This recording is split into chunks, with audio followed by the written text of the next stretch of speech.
Interrogate the issue of the Finance Act right now with the latest development as we know it. The Senator of Busia, who had challenged the Finance Act in the courts right now, has gone to the Apex Court, which is the Supreme Court, seeking lifting on what had been suspended before the lower courts. And also we have Billionaire Raval enjoining the case and rooting for the Finance Act. In light of this is what we want to discuss. And we had the Business Daily, which had actually given a breakdown of ordinary revenue target financial year 2023-2024 of the income tax. That has been broken down for you there, if you may look at that as well. But when we discuss the export promotion, export development and investment levy as well, this is what we want to interrogate, because this is bound to adversely affect the local market and the local manufacturer as well.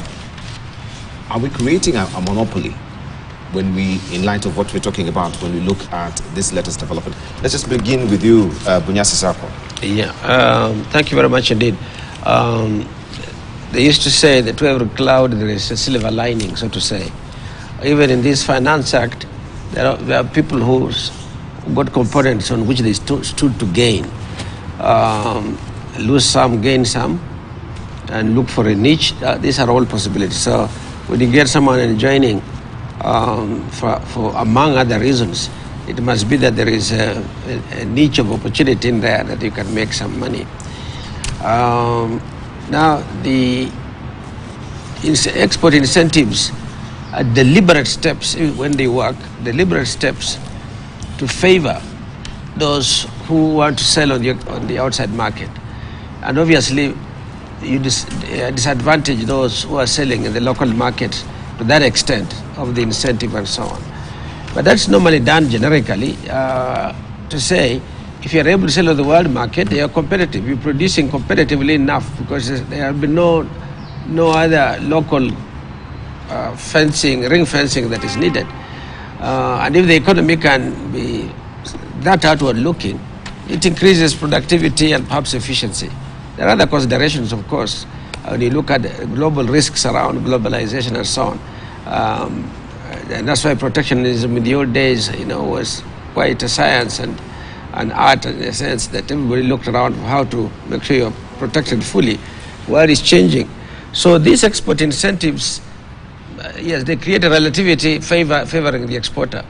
And so the domestic sellers are going to bound to complain. But over time, you can get some balance by growing export share in the total exports. They'll become relatively small on the margin, those who are not in that business. But the use of levies and others as incentives needs to be studied carefully, because what the side effects might be, and I guess I've not looked into those here, but I think that there are things worth considering. Thank you. All right. Bill Okero. Yeah, I think I hope we have not seen the last of the Finance Act contestation, legal battle. We expect this matter to continue in the court, because some of the measures really, and this, the one that I really want to look at is this one on the 10% import levy, export levy, which was introduced on clinker, which is used for manufacture of cement. It was introduced on paper and also on metal, for galvanized irons and so forth, all those wires that are used for construction. So I think, and then you see Naval going to court to support it. And this, let me explain. His company is the only one that produces clinker in the coast. Right now, all the other cement factories import clinker. So by adding a 10%, you will make the clinker that comes in to be very expensive. And the companies have now two options: either buy from him or buy that, import that expensive one, and their products will then be not competitive. It will be cheaper to import cement from Tanzania or Uganda. As we speak now, the total taxes on cement clinker, if you're bringing it into Kenya, including the 10% export levy, is 24%. Compare that with Uganda and Tanzania. which is 11.5% and 10%. I mean, clearly, anyone who produces cement in those countries will find it cheaper. The same thing when you go to the metal, the galvanized iron, which is used for the wires and so forth. In Kenya now, with the taxes, it goes up to 14%. 0 in Uganda. And you see 1.5% in Tanzania. What you are trying to say is it's cheaper for people to get those products from outside, but from those neighboring countries. But more importantly, it will make the cost of production here expensive. Cost of construction will go up significantly. The same thing with paper, and I want to talk about the example of, for example, what will happen to the tea. People who are doing value addition on tea and have to export. And for tea, then you need this special Craft paper. paper. This craft paper. Yeah. And if you are importing it, that bulk, you're paying duty at 35%. Now we have introduced 25% customs, excise duty on it. So you pay 25% export excise. You pay 35% duty. That's already 60%. You pay 16% VAT. Then that's already 76%. Then you're going to pay the IDF and RDLs and railway development levy and all those things. How are you then telling tea farmers? You go to Nyeri and say, tea farmers, the government is doing something to turn around tea. The government is doing value addition. How would you do value addition? How do we become competitive when Sri Lanka and other tea producing countries, India and others?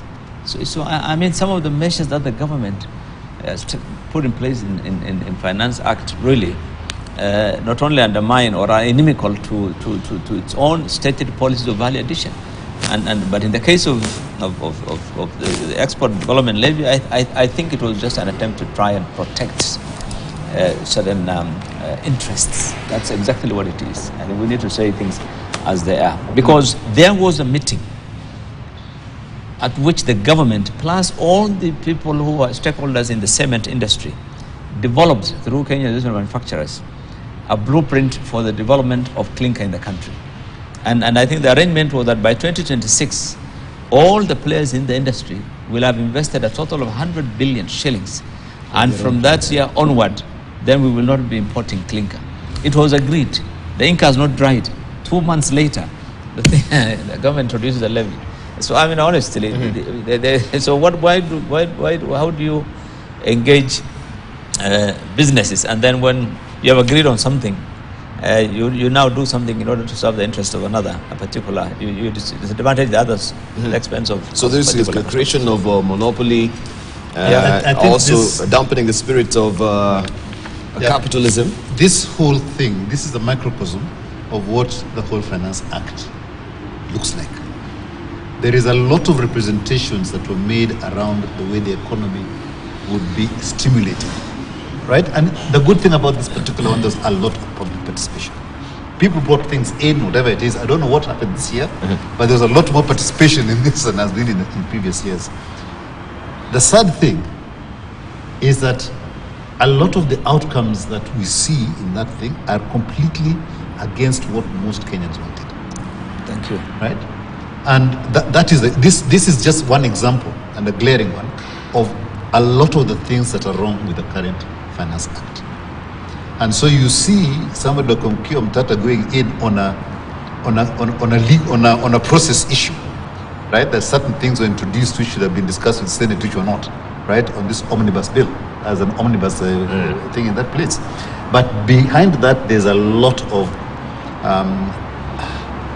unease about a lot of the clauses, the way they appeared in that act, and it appeared that there's a lot of vested interests that have gone in to influence the final shape of the Finance Act vis-a-vis what was expected out of the public participation process. And I think the thing is, around the public participation process, a lot of people exchanged notes. It's not that the manufacturers went in alone and they just gave it quietly. A lot of people know what the manufacturers put in. Yeah? A lot of people know what KEPs are put in, etc., etc. Everybody knows what everybody put in. And then to bring in the bill in this manner, that is very, very disingenuous of the team that did that. So this, I think, is just an indication that we really have to be very, very careful around this Finance Act as it is now. And if there's an opportunity to look at it, I think the legislators who are part of the process of ensuring this thing goes in have really got to take their role as the representatives of the people of Kenya and do their job. Yeah? At certain times they say we're representing you, whatever it is, we need money to serve you. Then they're very loud. But when it's a question of we represent you because you have told us that this is what you don't like and you want it to go in a particular way, then party politics comes in and this whole thing goes a different way. And that, unfortunately, is the reality that we as Kenyans face about the August House as it's composed now. All right, I'm afraid. The tycoon says that, just to also hear him, what he says, that he says Section 70 of the Finance Act 2023, which provides for the export and investment promotion levy on all goods imported into the country, will benefit local manufacturers, and they will be given incentives to make goods locally. He says the country loses more than 800 million shillings yearly because of importation of steel products, taking into account the fluctuating exchange rate. Mr. Raval said the importation of cheap and low quality steel products makes manufacturing in Kenya unsustainable. And I'm given to understand that, yes, even Uganda and Tanzanians right now, they're putting up go-downs and warehouses here because now this will be a kill for them to actually cash in. You see, Given that this is environment, yes. We must connect dots. And I think Mheshimiwa Sakwa said this earlier on in the program. The way the economy works, it is connected. So when you do something here, you must remember to do there and there. Otherwise, your measure on... Look, if you want to promote steel production in Kenya, first of all, you have to ask, where is the raw material? Now, you already know, when you see all the time government fighting with scrap metal dealers. Okay? You know what is the reason? Because the raw material to produce the steel bars that we're talking about is not there. Yet, iron ore, which is, if you will, primary production, is everywhere in Tharaka-Nithi, in Laikipia, in all these places. Taveta, yeah. In Taita Taveta. So this is how it would work. If you truly want to promote production of steel, you have to start all the way from processing iron ore, give incentives so that Guru and his colleagues can go to Tharaka-Nithi or Laikipia or Taita Taveta and build steel mills there that actually start by processing iron ore. Now, then for them to be able to do that, you have to reflect on the cost of energy, because making iron, or rather producing steel out of iron ore, it takes a lot of energy. So you have to think about what is the cost of electricity and how can you incentivize it so that it becomes cost effective for Guru and his colleagues to produce the steel either in Taita Taveta or in Laikipia or Tharaka-Nithi. For which you have then to look at the whole electricity tariff structure and provide an incentive there. So now what we're doing, you have taken one simple measure which by itself will not produce the result you want. All it will do is what my colleagues are explaining here. Perhaps you've only created an opportunity for one or two companies to make some money, but it will not result in the development of the industry that you're talking about. And finally, as you try to incentivize the production of steel, you have to think, for example, about the role of coal or what other, that's why the idea of developing Mui Basin here in Mwingi, where a lot of coal is, and what role it can play in the development of the steel. So what we need is government that is thinking through these policies, not, as Patrick has alluded, that it appears in the conversation, perhaps people then identify a money-making point, then the rest of the policy or the law is made that way without reference to the rest of the scheme that needed to be done in order to achieve the objective. On the question of members of parliament, and I'm sorry to inform Patrick, the issue, the law is already done. and signed into law by the president, and KRA and the rest of it are already implementing it. Yeah. Now, only perhaps the court can save Kenya where we are, and I think that's why Mheshimiwa Bilokelo was saying he hopes the court matters are proceeding. Where we are, only the court can save us. Because Parliament already concluded his business. Right. President already signed into law. So KRA is on implementing. connecting the dots, is there any connection towards also the rearrangement of the judges so far, especially the judges who are touching on the Finance Act? The accommodation time that we see. I think some of this means Before the government speaks. Before the government speaks, allow the opposition to speak so that you can have the final one. Let the independence. No independence on this table. Me and Patrick are independent. Okay, before the independent speaks, let the opposition speak. No. You better share of time. Let's hear it. I think, we've lived in this country. We don't live on the moon. And a lot of things that have happened in the past, if history is anything to go by, when this kind of reshuffle happens. And it affects those judges who are critical in certain decisions that are not favorable to government, decisions related to the CASs, to the Finance Act, to the GMOs, and all the decisions that clearly you can connect the dots and see that this thing is not coincidental. I mean, when things happen too many times, the Chinese have a saying, when it happens once, they say it's happenstance, and when it's the second time, they say it's coincidence. If it's the third time, they say that's enemy action. So this one is not a coincidence, but I think it's really unfortunate, and already people have been worried about the relationship of the judiciary with the executive, and so when this kind of thing happens, I think it really becomes. It raises concern whether the judiciary, the one institution that has been standing, when all the others have fallen, then it really raises concern, very, very serious concern on the independence of the judiciary. And we hope that the judiciary reads the sentiments of Kenyans. A lot of Kenyans, if you see what happens on social media, people are not very happy. People can see the relationship between these things. And it's just one too many. It cannot be a coincidence. But I think let's hear from government. Then I'll surrender that back to Patrick to hear. But what I wanted to say is that one can give many interpretations to this. Could be coincidence. You've gone through it. Could be coincidence. There may be any other factors and so on. The only thing is that if you are moved from Nairobi to Nakuru, that's not a punishment.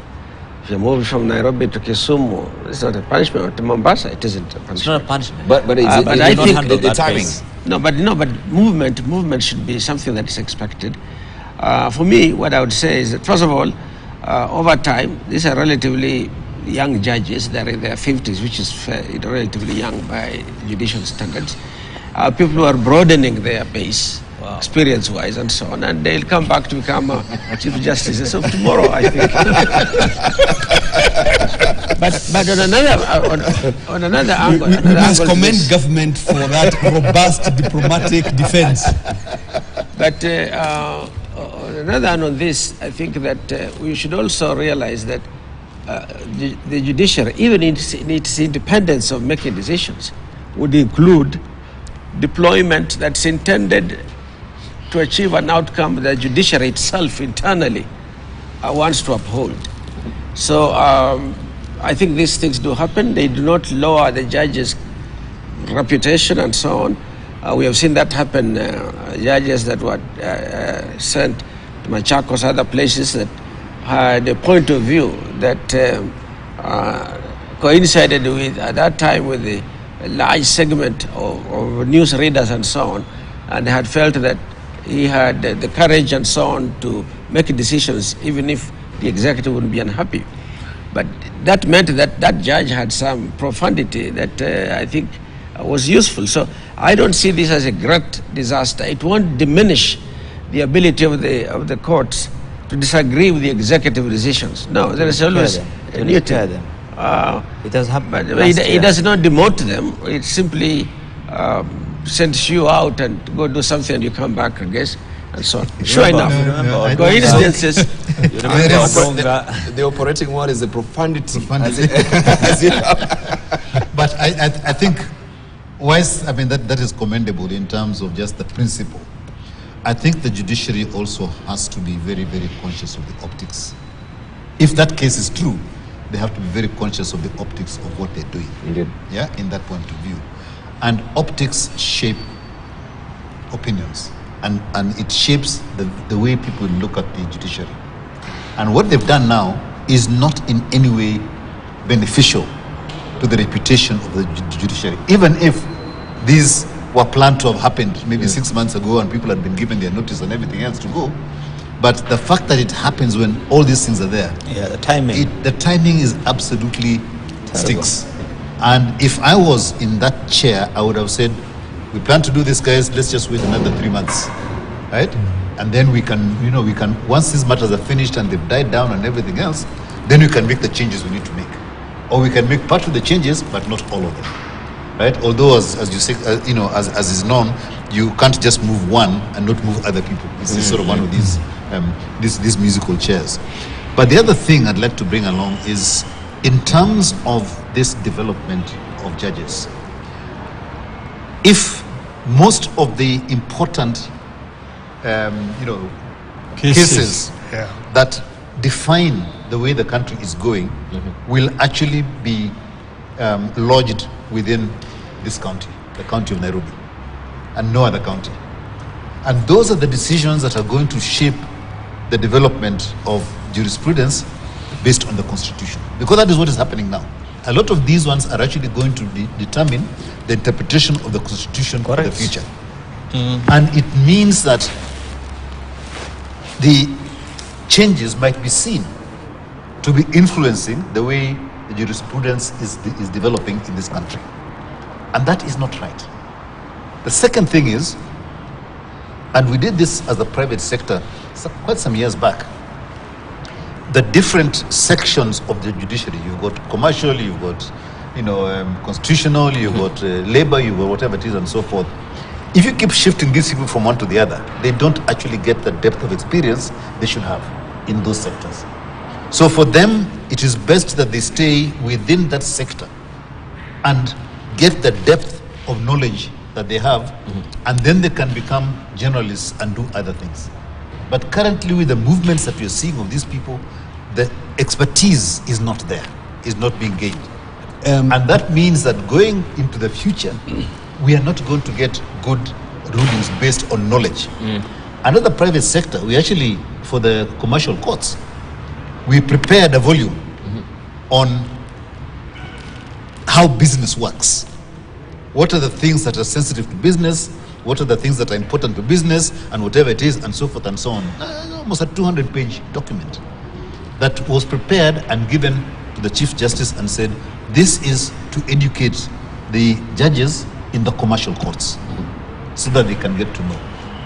And they would need to stay there for quite some time to translate the knowledge from that information we gave them into the understanding of the rulings or the workings of the rulings. So I believe that people who are bold enough to make decisions that will define the jurisprudence of this country should remain in this part of the world to be able to shape the future of judgments in this country. Let it not be said that we never commend government when they do something useful. Last week, I think it was, we did commend government for saying that you are going to increase the 10 billion shillings to the AFC, because that goes to where really, that's the kind of action. If you really mean to support farmers, then provide them with seasonal credit, not just with this controversial Russian fertilizer. So we do commend government when they make a good decision. But I can tell you, on this question, perhaps of forcing some judicial officers to be moved. Now, you may defend it. The reality is added an element there of forcing. That's not. That was, you see, I withdraw and apologize. Your position sneaks in. I withdraw and apologize. I withdraw and apologize. It is true that some of the judicial officers, the practice is that an officer will be in a station for a minimum of 3 years before consideration can be made to move them. A number of the judges who are moved have not finished 3 years in their current stations, begging the question, why now? And remember, justice must not only be done, it must be seen to be done. The fact that you've moved judicial officers before the minimum 3-year period in a station, the fact that they have just delivered judgments that may be critical of the executive, leads to the inevitable conclusion that the executive somehow had something to do with this movement of the judges, and it does not do the judiciary any good whatsoever. Let me add, the reason why I refer to historical, you remember during the time of Maraga also, when just Judge Odunga was transferred from the Judicial Review Division to Machakos. Just before the transfer, the majority leader had threatened that they must remove that judge because he was pro-opposition. You remember? In the floor of the parliament. And then a short while later, he's moved. After the judiciary has published a report saying that that department is the best performing, the most efficient, and has done, gives it his ruling within 60 days. Beautiful report, and then the guy gets removed. Everybody said, no, this one. Where is boss must have. Where is he now? Wait, boss must have. The judiciary. So the timing. That's a good question. Where is he? You saw where the BBI judges. What happened? You remember what happened to them? Yes. And the optics was critical because the CJ went to State House for the swearing of the rest. When 5 have been rejected by the president in the appointments, you remember, and the way people are not very. So I think what he said is really important. I think the timing of these things, the perception. Judiciary is all about perception. But Justice Sako is asking a very probing question. Where is he now? And exactly that is what he's meant to do. Odunga. To just disappear into obscurity. We won't hear any of you. Judge Odunga or was he Mumbi as well? Majanja as well. Yeah. But they're back at the center again, aren't they? No, they are not. That's the point. What is Judge Odunga now? Wait, a 3-judge bench was just appointed to hear the Finance Act. Before they have even started hearing, you removed a guy and taken him to another location. I mean, what are you taking? Yes. I think that it's possible to make decisions that are what do you call it? That can preempt. Management is about preempting outcomes if you can as well. And it's possible that one can find those kinds of correlations if you look into it closely. But I think overall we still have a robust judiciary if you compare with many. And I don't think they are listening to... Right. But and we don't disagree. And thank you for admitting it's preemptive action. Because some of the judges moved were the ones expected to listen to issues of finance. You can't rule that out. And in many ways, constitutions lay the rules that govern preemptive actions. Yeah, they do. But on the decision as well, it's got to be a smart one. Specific, measurable, achievable. Yes. And timely. So timely is actually the biggest question here. But preemptive action that brings perhaps the stature of the judiciary down, that makes the judiciary seem to be subservient to the executive. But in the big order of things, these become sectors of opinion. There are some that will celebrate this, others celebrate that, and that kind of thing. So you have to live with it. All right. Talking of reliability and timeliness as well. We want to interrogate what is happening so far with the National Oil Corporation, that the cabinet has approved the corporation to be split into 3 subsidiaries. And that is now the NOC Upstream, NOC Downstream, and the NOC Trading Limited. And none other than Patrick Obath actually really qualifies to talk about this, because he's been the immediate former chair of the National Oil Corporation. This I knew I shouldn't have come here today. it has been in the financial pickle for the longest time, and 4 everyone months was after he leaves office, there is a blueprint. there was a timely gazette notice that came. Okay, Patrick, we want to just maybe weigh in on that as well. I think it's the right thing to do. It should have happened a lot earlier, this particular thing. If you look at state corporations, state oil corporations globally, most of them are holding companies. They are not actually operating companies. You go to Petronas, you go to Saudi Aramco, you go to all these companies. The national oil company is a holding company. And below them, you then form subsidiaries that allows you to be able to do partnerships with expertise that you need to bring into the country. So this is the right move for the national oil company, absolutely. Because when you do that one, and I think it was alluded to in the paper that they're working with an investor to go into the downstream and the retail side, that process really needs to be done also in a very transparent manner as to who this investor is going to be. It needs to go through a procurement process rather than just bring somebody in. But that area, for example, in retail, there are companies that are very good at that. You can go on a joint venture with them. You bring in your assets, they bring in their equity, and then you're able to develop that downstream side and get that retail thing going as a joint venture, right? With that retail bit, not with the main company, because the main company would have a lot of baggage that might not be related to this particular section, the retail side. Then when you look at the sort of like the trading side, that's a different set of skills again. And Saudi Aramco that we have this, this government-to-government deal that we're having is not with Saudi Aramco, the parent company, is actually with Saudi Aramco Trading.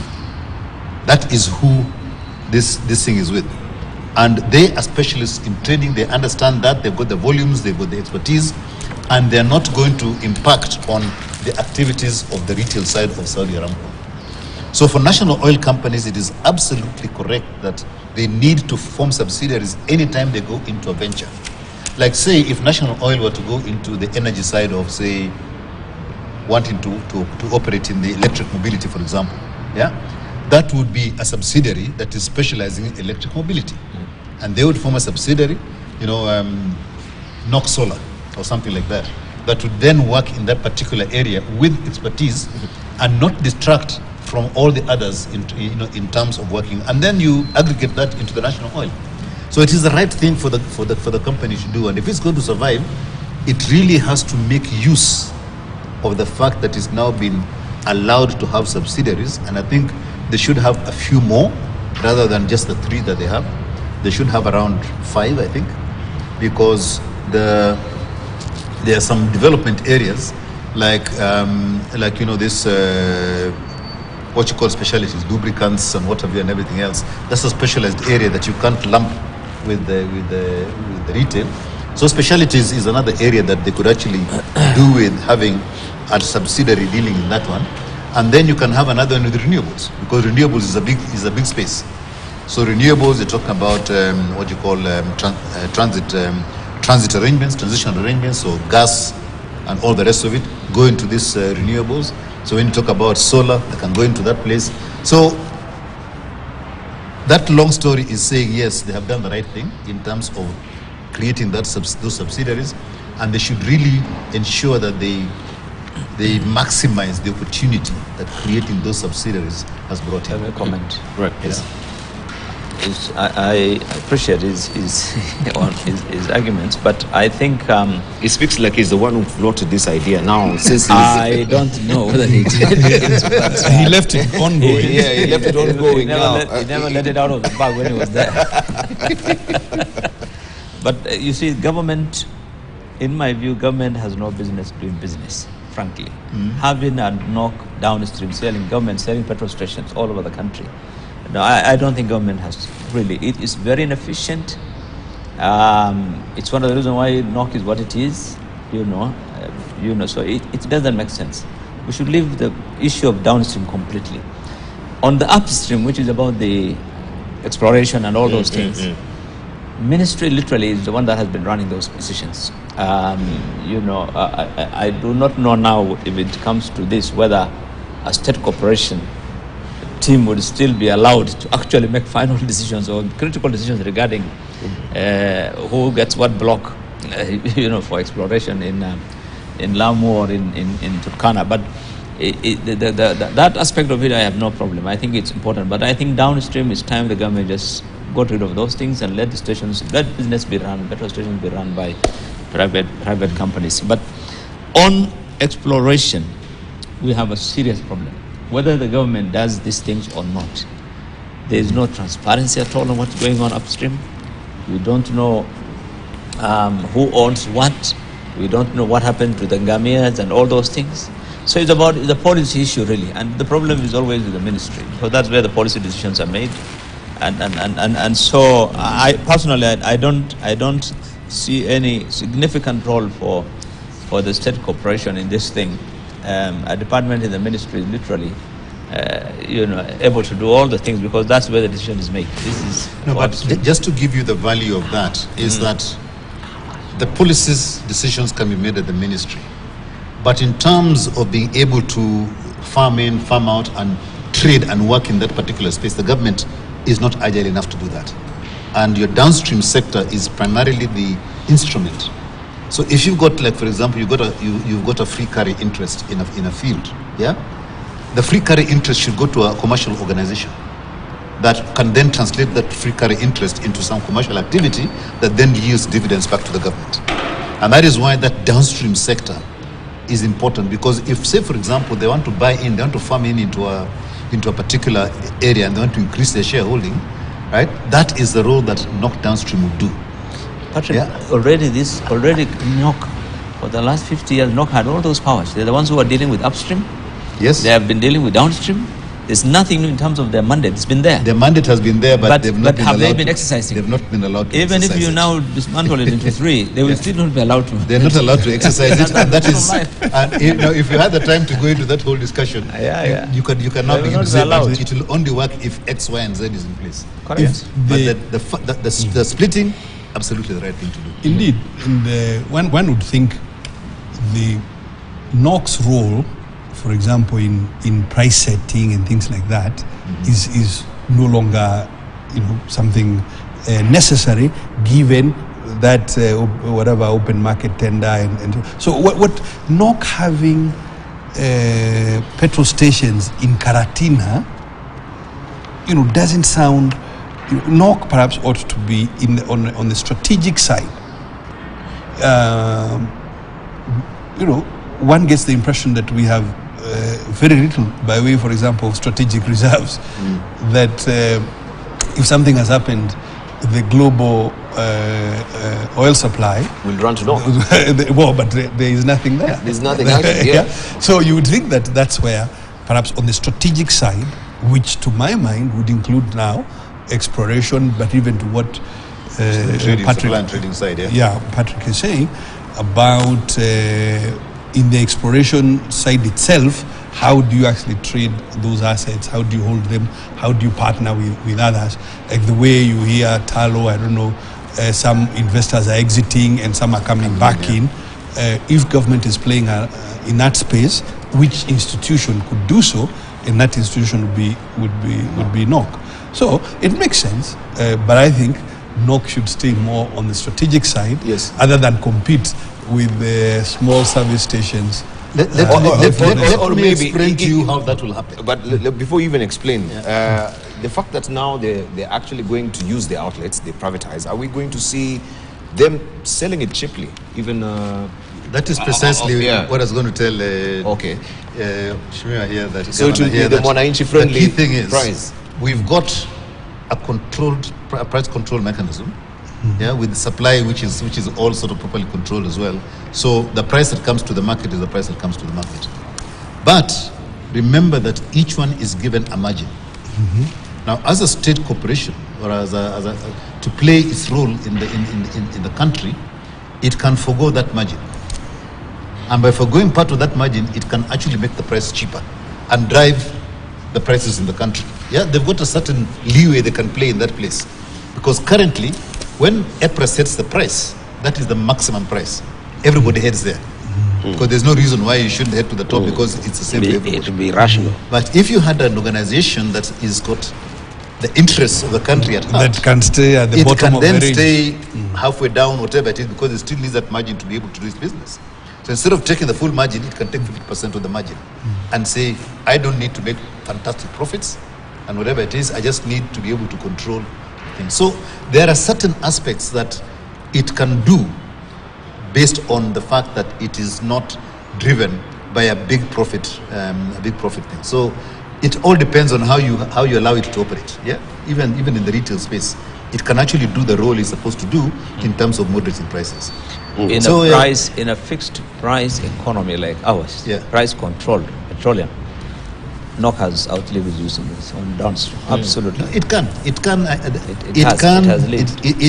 because prices are now set. By the way, if you go around, Yeah. they are priced well above even the private, because you know a lot of news stations, they give 5 shillings discount.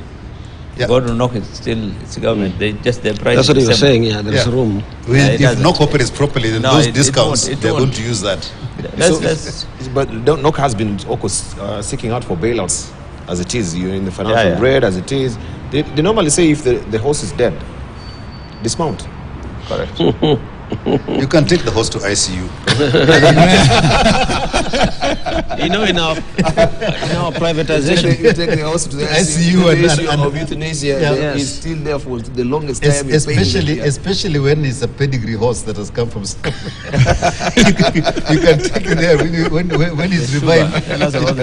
It will be salvaged. yes. You used a very good expression that when a horse dies, dismount.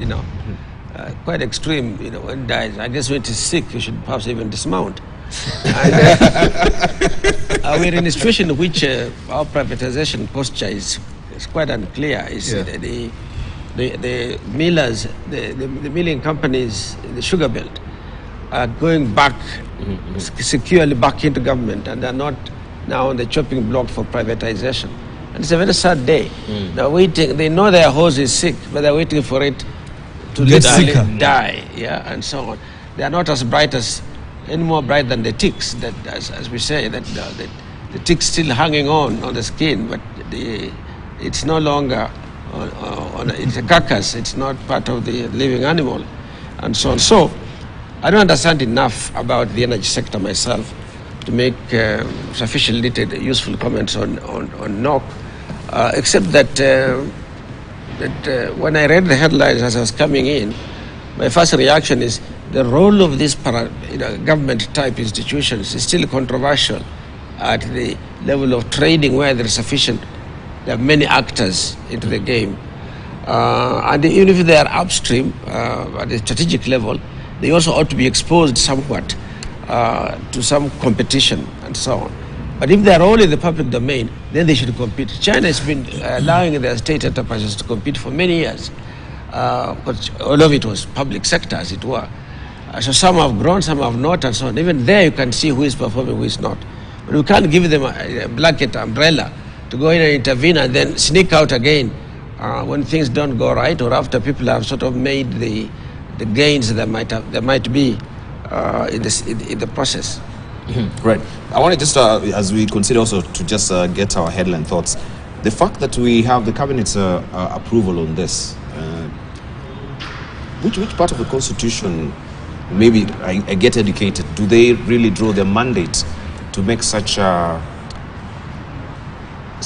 big scale decision, so to speak, which can actually restructure a corporation, which can maybe also, when we were talking about the sugar sector, when we were talking about the privatization that we were looking to do to some of the parastatals and it raised special umbrage, where do they draw their mandate as the cabinet approving You see, that? Where is the legality of it?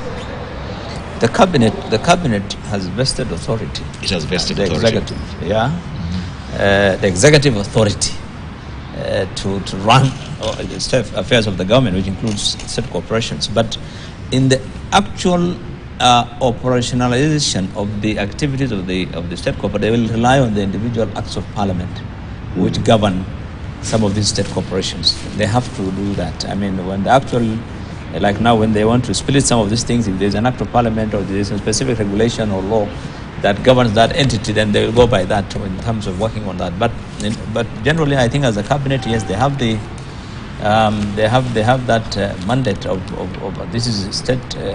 Many of these things are investments of the treasury, and so treasury is a cabinet position. Most of these are funded, have been funded through the treasury, and they are, if it's a company, the treasury will be the one having the shareholding, and so forth. So it's not something that is independent of the executive. So they fall within. If they are independent commissions, it's a different matter altogether. You cannot discuss them in cabinet and do those things. But the state corporations, they have. But the only thing is, the sad thing is that over years they've been talking of rationalizing state corporations because of the losses and so forth. They're going to merge, they're going to reduce, they're going to sell. But now we are seeing government going back to business, something we left about 20-30 years ago. 30 years ago, actually, the government went and liberalized the economy. Now we have KNTC, the government is selling eggs and tomatoes. Now with petroleum, they want to go and sell these things. Going back into business is not an efficient thing for the government. And frankly, I think it's a wrong policy. Taking us back to the 90s when government used to do everything, when we were just thinking they are going to sell off. So remember last year the president announced they are going to sell 10 or plus state corporations on NSC. They're still waiting. Put them on NSC, yeah. Many of them were the sugar factories. Yeah. Now the sugar factory stories has again been shelved. A company that has been under receivership, the Miwanis and Muhoronis, for the last 30 years, you want to revive them. With that dilapidated, machines and mills that have been there for 50 plus years. So some of these things are political, for political expediency. But So I think it's. And unfortunately, it's not just the executive. I see even the parliament through their representatives objecting vehemently to privatizing these entities in their areas. Even though it had a net drag on the development of the areas. But if you privatize them and you make them warehouses, probably that's the problem. But you get private input into it or other input into it, you're likely to revive the economy of those areas. Thank you. Right. I think it's a good place to end. Let's just get our closing remarks. Director Mureithi, we're beginning with you. 30 seconds. I came with my bell, by the way. You actually did. You told it. Cost of living. Yes. Cost of living is at the heart, the management of the economy. All these things we're talking about, if you make, for you to be able to manage the cost of living, you have to make the right decisions in many of these areas that we have spoken about today. So cost of living is a key issue, and I really would like to persuade the government side to accept that cost of living is a primary reason why we are at bombers. All right. Patrick, your closing remarks? I'll go back to what the picture I painted at the beginning. We need to have in this country a good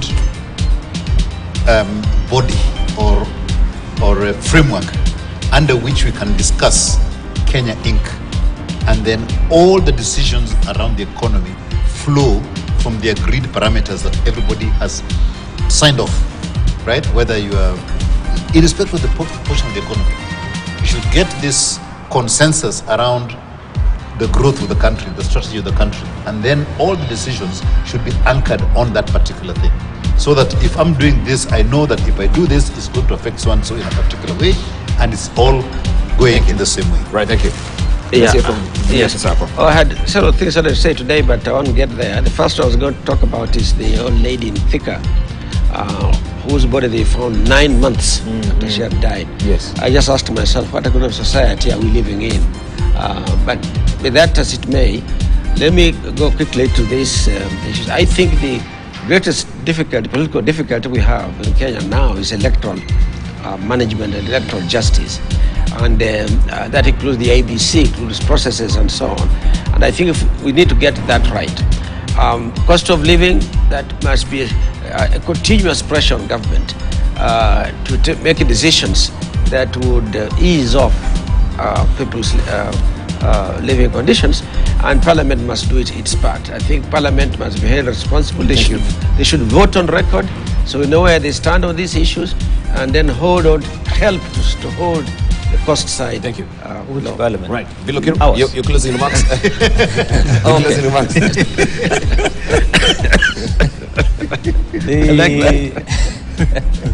I think mine is on the issue of the talks. I'm very optimistic the way they have started. We think both sides should put the interest of this country really. I mean, nobody wants to go back to what happened a few weeks ago when dozens of Kenyans were killed, simply for exercising their rights. I think what is important is that if we don't want people to go on the streets to express their concerns, then I think we should address them as leaders in boardrooms. This is the opportunity now the government has and the opposition has, and they need to now come up with really, in fact, even what Patrick said about a national dialogue on things like the economy is critical. Thank you. Yeah. Thank you. Bilokero, thank you, businessman. We want to thank you also, Bunyasi Sakwa, Chair, Kenya Development Corporation, also the Chair of KEPSA Foundation, Engineer Patrick Oba. Thank you for coming through your sentiments. And of consummate economists as well. Thank you for your sentiments this morning. You've been watching Sokoni here on Morning Prime. Of course, we shall be also apprising you next week on Matter State of Economy. News Diary is up next. Thank you.